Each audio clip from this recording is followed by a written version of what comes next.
ឡូសួស្តីប្រិយមិត្តទាំងអស់គ្នាសូមស្វាគមន៍មកកាន់ការសម្រាយសាច់រឿងរបស់ Admin ប្រុសស្មោះហើយថ្ងៃនេះប្រុសស្មោះម្នាក់នេះក៏បានលើកយកនៅរឿងរបស់យើងនៅភាគទី2នៃរដូវកាលទី3បន្តទៀតហើយមុននឹងចូលទៅដល់សាច់រឿងរបស់យើង Admin សង្ឃឹមថាអ្នករាល់គ្នាមិនចិត្តដាច់ជាមួយនឹង Admin ប្រុសស្មោះម្នាក់នេះនោះទេនឹងជួយចុច Like Subscribe និង Comment ឲ្យ Admin ដែលបានច្រើនតោះយើងក៏មកខាត់ពេលយើងចូលសាច់រឿងរបស់យើងតែម្ដងទៅចូលមកកាន់សាច់រឿងរបស់យើងនៅពេលដែលព្រឹត្តិការណ៍ដ៏អស្ចារ្យបានមកជម្រាបឬក៏មកកល់ទៅកាន់អាធិរាជនឹងពេលនោះព្រឹត្តិការណ៍ដ៏អស្ចារ្យក៏បានរៀបរាប់អំពីរឿងគ្រប់យ៉ាងទៅកាន់អាធិរាជនឹងបាននិយាយថាខ្ញុំសូមកល់ទៅកាន់អាធិរាជកាលពីយប់មិញនឹងខ្ញុំបានធ្វើតម្រាតាមទៅកាន់បុព្វបុរសហើយខ្ញុំបានវឹកហាត់ជាមួយនឹងគាត់អស់រយៈពេលមួយយប់ដូច្នេះហើយបានជាខ្ញុំយឺតយ៉ាវបែបហ្នឹងហើយគ្រាន់តែលើបែបហ្នឹងព្រឹត្តិការណ៍ធ្វើពេកម្នាក់ទៀតក៏បានឆ្ងល់ក៏ដូចជាភ្ញាក់ផ្អើលខ្លាំងមែនទែននឹងបាននិយាយថាក្រែងបុព្វបុរសហ្នឹងគ្រាន់តែជាមនុស្សធម្មតាទេអីហើយពេលនោះផងដែរព្រឹត្តិការណ៍គាត់ក៏បានច្បូតទៅកាន់ពុកមាត់របស់គាត់បន្តិចនឹងបាននិយាយថា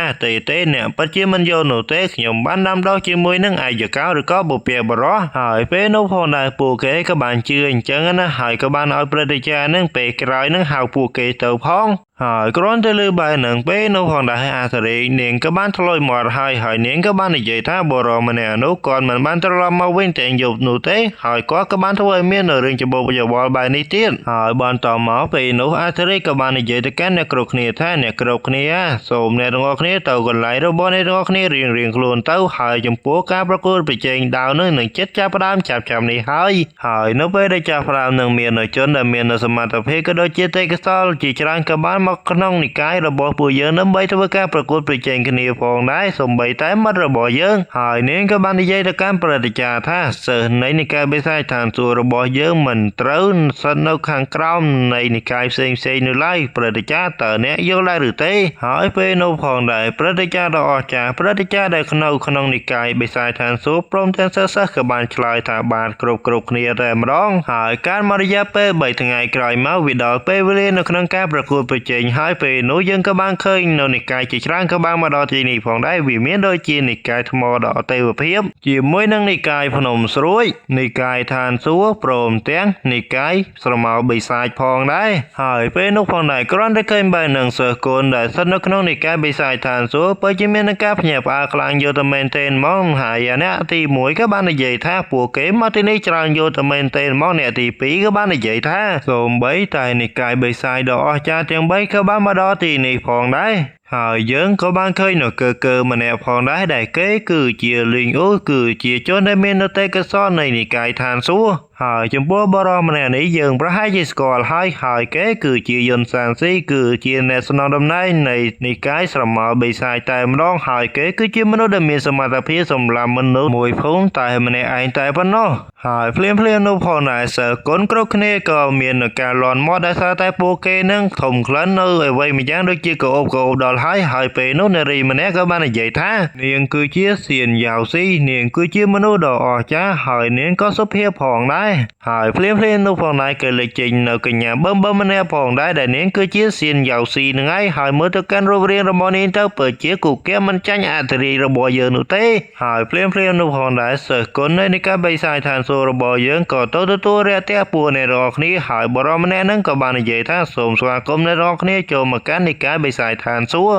ហើយខ្ញុំគឺជាលីឆាងសេងខ្ញុំនឹងនាំអ្នករាល់គ្នាទៅកន្លែងនៃការធ្វើតេស្តហើយពេលនោះផងដែរយ៉ាវស៊ីនាងក៏បានក្រឡេកភ្នែកទៅមើលភ្នំមួយហើយនាងក៏បានឃើញនាងធានកំពុងតែវឹកហាត់ក៏ដូចជាសិស្សកូនគ្រប់គ្នាក៏បាននៅទីនោះផងដែរហើយនាងពិតជាមានការឆ្ងល់នឹងបានសួរទៅកាន់សិស្សច្បងម្នាក់នឹងថាសិស្សច្បងខ្ញុំបានឃើញសិស្សគុណនៃនិកាយបិសាចឋានសួគ៌របស់នេះកំពុងតែតាំងសមាធិនិងវឹកហាត់ដាំដុះនៅលើកំពូលភ្នំនឹងពីចម្ងាយដូច្នេះតើខ្ញុំអាចសួរបងប្រុសបានដែរឬទេថាតើនរណាម្នាក់ដែលនៅទីនោះគឺជាសិស្សដែលមានសមត្ថភាពជាងគេហើយលើបែរនឹងលីឆាងសេងក៏បាននិយាយតទៅវិញហើយថាគឺជាបុព្វបុរសរបស់ខ្ញុំហើយគ្រាន់តែលើបែរនឹងពួកអ្នកទាំង3ពិតជាមានការឆ្ងល់ព្រមគ្នាមកដែលពួកគេម្នាក់ក៏បានឆ្ងល់ថាបុព្វបុរសនឹងគឺជាប្តីរបស់អធិរាជមែនទេហើយពេលនោះផងដែរពេលលេងអូគេក៏បាននិយាយថា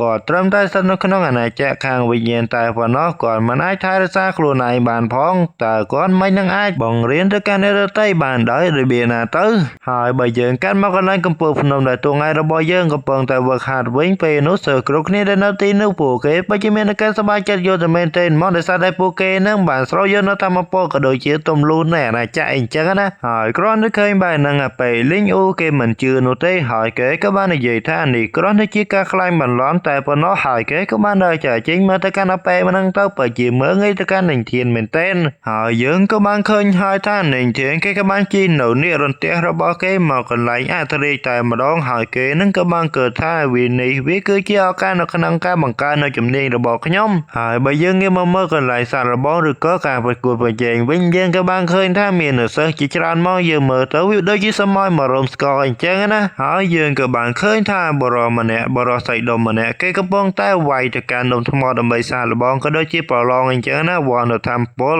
ហើយយើងក៏បានឃើញហើយថាត្រឹមតែមើលដៃតែប៉ុណ្ណោះដុំថ្មដែលនៅទីនោះវាក៏បានខួងឡើងធំហ្មងហើយបរិសម្នាក់ហ្នឹងគេក៏បាននិយាយមកកាន់បរិសម្នាក់ទៀតថាអំណាចនៃនិកាយថ្មដទេវភាពរបស់ពួកយើងពិតជាគ្មានដែនកំណត់ខ្លាំងមែនទែនសូមណែនាំផងបងប្រុសដែលមកពីនិកាយវិស័យឋានសួគ៌ហើយឮបាននឹងភ្លាមបរិសដែលសែនស្លូតនៃនិកាយវិស័យឋានសួគ៌របស់យើងគេក៏បាននិយាយទាំងសតុនទៅថាជាការពិតណាស់ប្អូនប្រុសលីខ្ញុំនឹងបង្ហាញឲ្យអ្នកឃើញហើយបន្តមកគាត់ក៏បានប្រើប្រាស់នៅកម្លាំងរបស់គាត់កែប្រែពីមនុស្សដែលមាននៅភាពទន់ខ្សោយខ្លាយទៅជាមនុស្សដែលមានសាច់ដុំដ៏ធំមែនទែនធំជាងបរិសម្នាក់មុនទៅទៀតហើយគាត់ក៏បានស្រែកយ៉ាងខ្លាំងមកនឹងបាននិយាយថាខ្ញុំនឹងណែនាំអ្នកដោយរីករាយតែម្ដងហើយយើងក៏បានឃើញហើយថាបរិសម្នាក់ហ្នឹង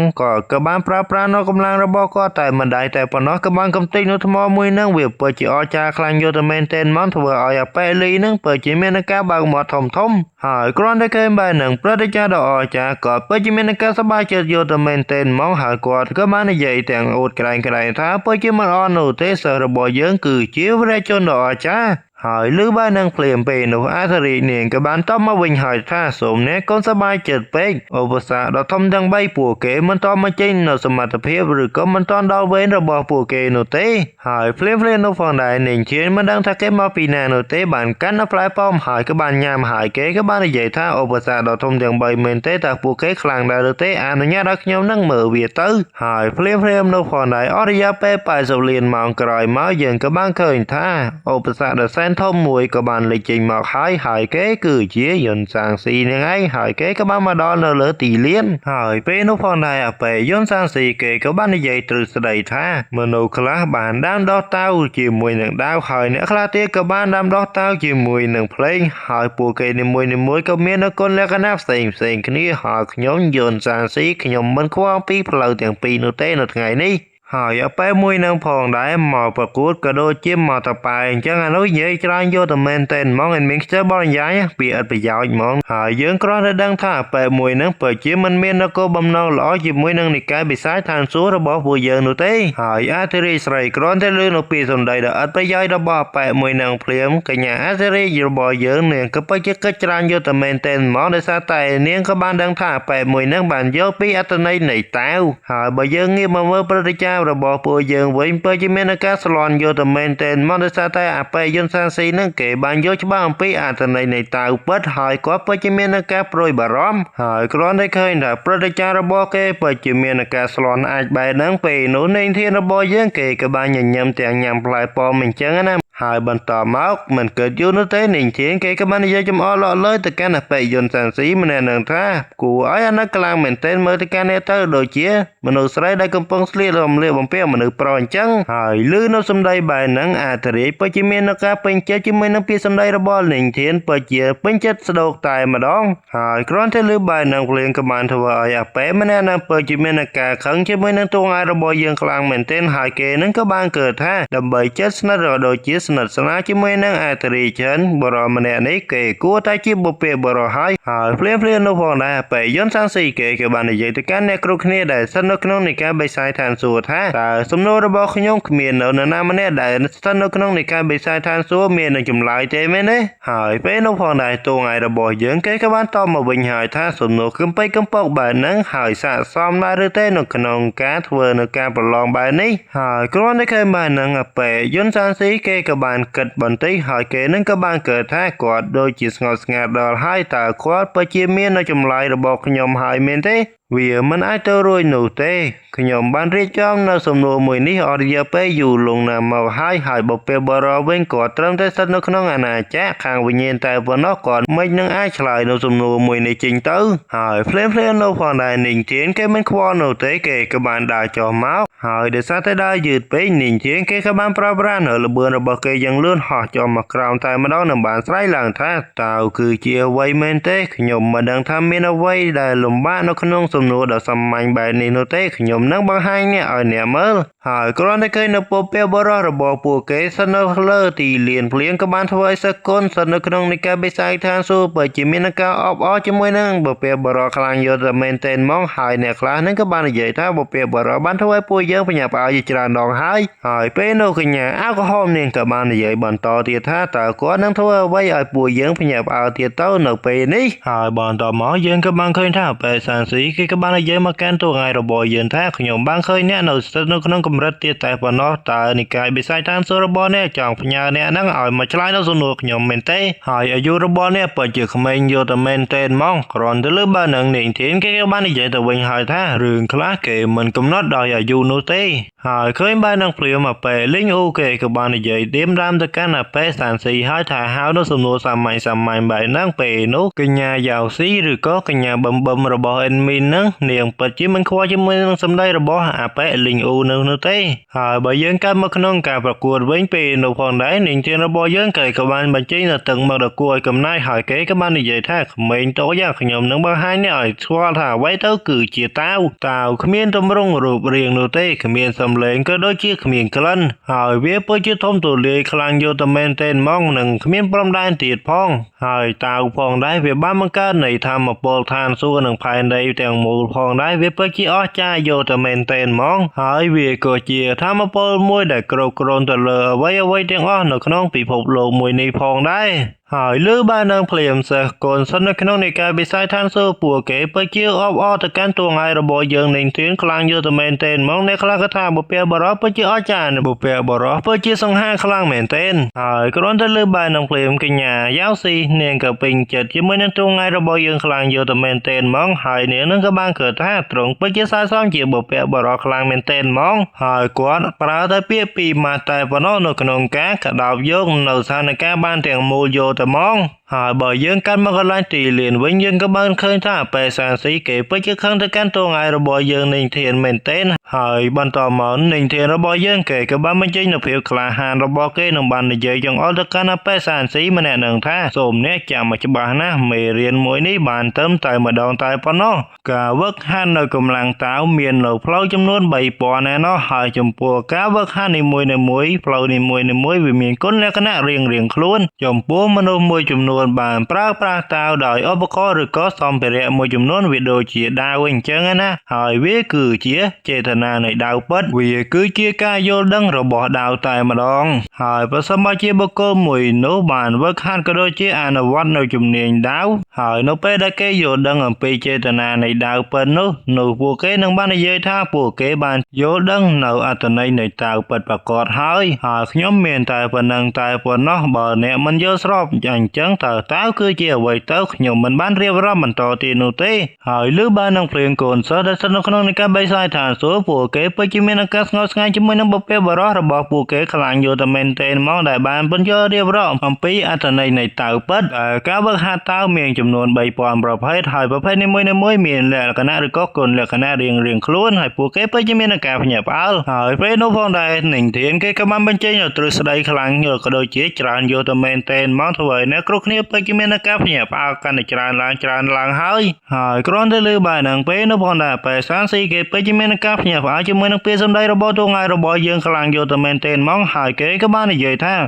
តើវាអាចទៅរួចដោយរបៀបណាទៅហើយយើងក៏បានឃើញហើយថាគ្រាន់តែទ្រឹស្ដីរបស់និញធានតែប៉ុណ្ណោះក៏បានធ្វើឲ្យប៉េសានស៊ីនឹងទម្លុះនៅកម្រិតវឹកហាត់របស់គេទៀតហើយធ្វើឲ្យគេពិតជាមានការភ្ញាក់ផ្អើលហើយឃើញបែរនឹងនិញធានគេក៏បានញញឹមបន្តិចហើយគេនឹងក៏បាននិយាយថាបុរសម្នាក់នេះ หมดเกมันตัวโยนในจำไรระบบขยมมือเตะก็วันใต้เรียงกายระบบเกคือสรุปโยกเอาให้หายเพลนนพองได้ระบบสิสเต็มมีกระบาลโหลดหมอกให้เนี่ยบานทั่วไอในกรุกนี่เดมีนวัดเมียนตีนี่เมียนการพญาป้าโดยเฉพาะเนี่ยนั่นตัวบ้านเราวันมวยคือโกดแกมอัตริกอมตะคอมปูลเยี่ยมวยนั่งจุ่มนี้มวยนี้วิคือเชื่อจุ่มนี้ระบบอัตริกอมตะดอกคอมปูลโดยเฉพาะเนี่ยการจมรัตแกนอัตริกอมตะเสียงพองได้จุ่มมวยนั่งจุ่มนี้มวยนี้หายกรอนทะเลใบนั่งเพลงกระบาลถอยนั่งเทียนแกเปิดจิเมียนการพญาป้าก็โดยจะสบายจัดโยตเมนเตนมองโดยเฉพาะแกกระบาลเกิดท่าขยมเปิดจิเมียนสำนักหายการมาตีนี่วิ่งยืนกระบาลเคยพลังดัชรัสอาหายหายวิคือจะพลังระบบอัตริกใส่ระบบยืนไงหายเป็นนพได้ประดิษฐ์กำปูหรือก็ประดิษฐ์ดอกจากก่อนเปิดจิเมียนการพญาป้าจิเมียนสำไรระบบตัวไงระบบยืนบานใหญ่ท่าก้าเปียไตตะการนาดมโนมันเนี่ยเมนการกระเฉลี่ยไว้ใบนี้ปูเกก็ไอจอโยงเนาใบดงเนี่ยได้เมียนเตก็ซอยจิตรานโยตเมนเตนมองหายเอโลนี้ผ่องได้บ่เปียบรอระบบยืนบานจำเรียนมันเตอสองสายระบบเนี่ยรอขณีนี่วิปจิออจาคลังโยตเมนเตนมองกาได้เมียนบ่เปียบรอสนุกขนมนิกายมวยนี้วิปจิลออกหายใบยังกามตีเลียนวิ่งยืนกบังเคยท่าไปสานสีเกกบันตัวสกอนเนาการปราชัยระบบเกหายหาบันต่อมาไปสานสีเกกบันทว่าดำนาจากเจงปีนุพนาเสกคนกรกเนกบันสาตกันหนึ่งเทนระบบยังหายได้บันได้ใจท่าบ่เปียบรอไปจิออจาคลังเหม็นเต้นหายยืนกบังเคยท่าไปสานสีเกมันออจานูเตเกกบังกราบได้หายเกนึงกบันได้ใจท่าภายในการระบบขยมตระบานปราชัยโดยเฉพาะเนี่ยดังนั้นในกายตรแต่ทวนเนาสกรรมเพียบหายหายเก๋ก็บ้านรอดังห้างอย่างถมทั้งบ้านใหญ่ท่าตัวใบจีเนี่ยอาชลายบ้านอย่างนาก็ได้หนกเป๊ะได้ขยมบ้านจากจิงปีในกายระบอเนี่ยหนู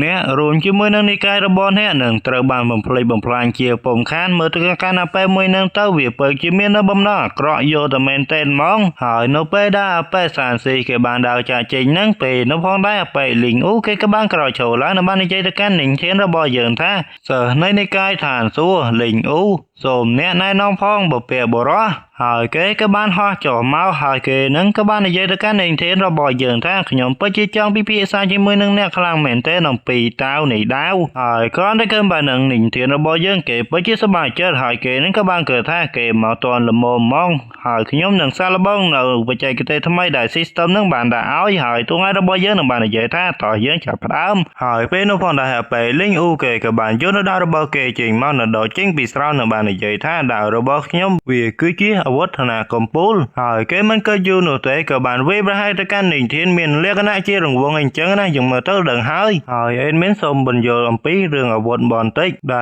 อาวุธสนุกขนมพิโพโลมวยในฟองได้บ้านบ้านใจตะจี้ปรามกำรัดหรือก็ปรามธนาเองจังนะวิเมียนโดเจีย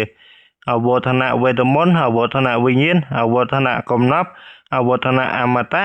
นั่งอาวุธโบราณหายโจมาการใส่เรื่องระบอยยังวิ่งได้สัตย์เคยตัวไงระบอยยังเหมือนเมียนดาวจังเปนหาเปลิงอู้เกกับบ้านในตะการหนึ่งเทียนแท้บุเปียบรอหายระไว้บ้านจีเนกเมียนดาวจังผสมจีเนกเมียนดาวแต่ปัวยังอาจพิพิษาคณีเรื่องเต้าในดาวบ้านดอยระเบียนาตื้อหายเป็นนพรได้หนึ่งเทียนเกกับบ้านชลายมาวิ่งจังเคยแท้ขยมมันเมียนสมใบแต่มวยมองหายเป็นนพรได้ยังกับบ้านเคยท่าตัวไงระบอยยังเกกับบ้านในตะการเปลิงอู้แท้ตัวใบหยิกขยมมันเมียนดาวก่อได้ก่อปนใต้ขยมก็มีนธรรมปลมวยเสียงเตียดพอได้แต่ขยมกายบำไลเวจีดาวบานพอได้หายกรอนได้เคยบ้านนั่งกับบานทั่วอ้อยไปลิงอูไปจีเมียนกับเนี่ยบ้าคลังโยตเมนเต้นมองหายเก๋กับบ้านสไลหลังท่าโยกธรรมปลปลายคลายตัวจีดาวเมนเต้วีไอตัวรุ่ยดาวระเบียนาตื้อหายเพลียหนูหนึ่งเถียนเก๋มันก็อยู่หนูเต้กับบ้านสไลหลังท่าเจตนาดาวเนรนเตี้ยหายยังกับบ้านเคยดวงบลังในเนรนเตี้ยกับบ้านเจงเมาเมื่อเตอวิปัสจิกูไอกำนายคลังเมนเต้นมองกรอนได้เคยบ้านนางเพลงกับบ้านทวายไปลิงอูเกการได้เมียนกับเนี่ยบ้ากระโดดจีเมียนกับไฟคลาจิมือนังลิงเทียนระบอยยังคลังเมนเตนมองให้บอลต่อมามันดังถ้าใส่เรือระบอยยังหนึ่งเตอจีอย่างนาเตียดพองด้วยเวียกับบ้านกับบรรจบแต่ตรำหนึ่งสั้นสมอคนในดวงคณีดบานตูสนะบาย